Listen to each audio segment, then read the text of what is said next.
African swine fever is a viral disease of pigs and wild boar that is usually deadly. There are neither vaccines nor cures. For this reason, it has serious socio-economic consequences in affected countries. The virus can persist for several months in the environment and in carcasses. Curing or smoking pork products does not always destroy it. Humans are not susceptible to the disease, but they can spread it through contaminated clothes or equipment. The clinical signs of African swine fever are variable and not always easy to recognize.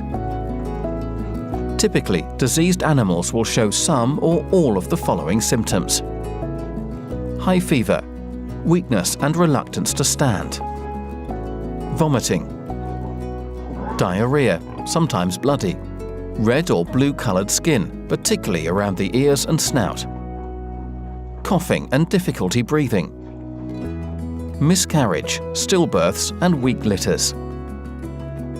Most of the diseased animals will die within 10 days.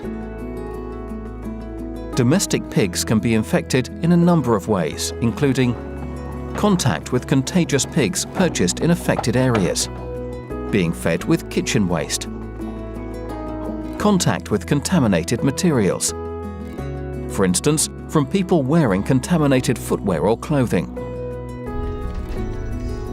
Contact your official veterinarian immediately if you suspect African swine fever has infected your herd. Do not move animals from the farm. Always change clothing and footwear when leaving the farm. Before purchasing feed, litter or pigs, ensure that they come from trustworthy farms that have carried out the necessary measures to protect their farms from the virus. Do not allow your pigs to have contact with wild boar or pigs from other farms. Never feed kitchen waste to pigs. Avoid outdoor farming in areas affected by African swine fever. Do not acquire pork or pork products from affected areas which could cause risk. Wild boar hunters should not come into contact with domestic pigs after hunting. Hunters and farmers should not leave offal from wild boar or domestic pigs in the fields and forests. Do not leave food or waste in areas where wild boar may be present. Contact official veterinary authorities when you find a dead wild boar, even if the area has not been affected by African swine fever.